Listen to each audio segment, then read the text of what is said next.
Hi, I'm going to go through the steps. This is just off the top of my head here, so forgive me, but I have no preparation, I have no outline. I'm just going to go through some of the basics of getting Audacity and doing a simple recording, and then, of course, posting it either to the announcements section, or you can, once you get this, you can put it into assignments. But what I do is, in order to get, you're going to have to record yourself if you want to make announcements. I don't type very fast, so I use this quite a bit. I talk to my students. I usually will record something as an MP3, and then I'll just send it out through the email. And I also kind of back that up many times with an announcement. Anyway, I'm just going to, get into my search engine here, type in Audacity download. Here we go. And this takes me, of course, to the Audacity. And there are sometimes people who are trying to get you, it's from sourceforge.net. So, that's the actual website, but it seems like it's fine here. We're going to go to the download, and we are going to download Audacity for Windows. There's the installer. I'm clicking on that. And then, of course, you download it, you install it, and notice here that we had installed the LameLive MP3 encoder. Here's where I would save the file, of course, and I've already got Audacity, so I don't have to install it again. And so that was that part. When I start a recording, you will, after you install the software, you go to Audacity. And you double click on Audacity, and it should bring up a. I'm going to minimize this. Here's what we saw here, right? And this is the screen where you record. And if you just record something, this is very easy to use. You've got the stop and you've got this. I'm sorry. So this starts the record. This is where you stop, and this is where you play, of course. So, I would like to invite you to go ahead and start making your class, putting your class together. I usually save all these things on Blackboard, and as you know, I use Applia to do the weekly assignments. So I'm going to stop recording here. And then what I did when I wanted to save the file as a compressed MP3, you'll recall, we go to File menu. We don't save it as a project because it's an AUP file, and most students cannot deal with that kind of an audio file. But these kids play all the time with these MP3 files. They have them on their phones. If they got it on their phone, it's an MP3 file. So they're, they swim in MP3s. So that's what I use when I export. You'll remember that we had to pick the MP3 out of the list, and then I save them in a certain file for different classes, and you'll do the same thing, I'm sure. But remember, when we tried to save it, it was looking for LameLive, okay, and basically, you'll recall that when we tried to save it, there was actually an option. As I recall, there was an option. I can't seem to get it now, but when we were trying to save it as an MP3. You remember that it asked for something called LameLive, okay?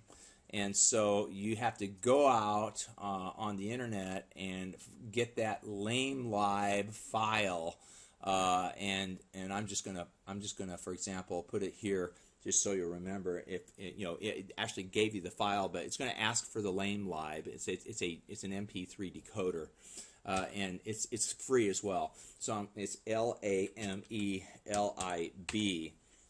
and so there it is, LameLib. Okay, so what we did was we downloaded that and we installed that LameLib for Audacity. I'm noticing actually there's a downloading and installing LameLib for Audacity YouTube video here, but just go to LameLib and there it is, right? We went and we clicked on that, as you'll recall. We saved that and we installed it, and that will allow us to do the MP3. Now, after I had my recording, I then went into Blackboard. So let's go into SBVC. Let's get into Blackboard, and let's get into a class here real quickly, hopefully. And we have, let me pick a class from the spring so that I'm not messing with any of my, here's a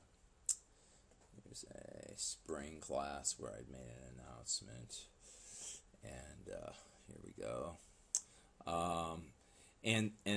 Again, I go into announcements, or you can put it in content if you want to. In an assignment, you can actually do this, right? But just about anywhere, you can go into your content. You can go into your content. You can, when you're building content, usually what I do is I make it an item. There are, you can do web links and stuff like that, but I just basically go ahead and I make it an item as I'm building content. You can see, right, and basically, this is my demonstration, and then here is when you're inserting stuff, you can insert a file. You can record from webcam and again, that's if you want them to see you. I notice these kinds of files can be pretty big, and you have to have somewhere to store them. But the easiest way to, I think, get in touch with the students without typing a lot is right here, insert embedded media, right there. Okay, and this is what we did this afternoon, as you recall. And I just leave it as Flash because everybody has Flash. And if they don't, it's a free download. And if as soon as it comes up, it's going to say, oh well, you need Flash, or you need the whatever software you're going to need. iTunes, right, is another one. But it's basically most students can deal with this fairly easily, and it's a free download. So anyway, they're going to have it on their computer. I'm going to browse my computer and look for. I know that I've got an audio file. I'm keeping some audio files. Let's see here, and let's see, maybe in here. And here we go. I got a bunch of files here. So there's a macro topic that I've done an MP3 podcast on. So I'm going to just go ahead and double click on that. It's loading that particular audio file. It's been saved as an MP3, of course, as you could see. And then, that's a pretty long one. Come on. Still waiting for it to load. And after it loads, we're just going to double click on the insert. Well, that is a long MP3. And as I said, I usually keep these around about 10 minutes is good. Okay, now it's finally loaded, and you can do this in the announcements page, or you can do this, as I said, in the content area. It's very, very, very. Blackboard's very flexible this way. And then I'm going to double click insert, and then don't forget to submit what you've done.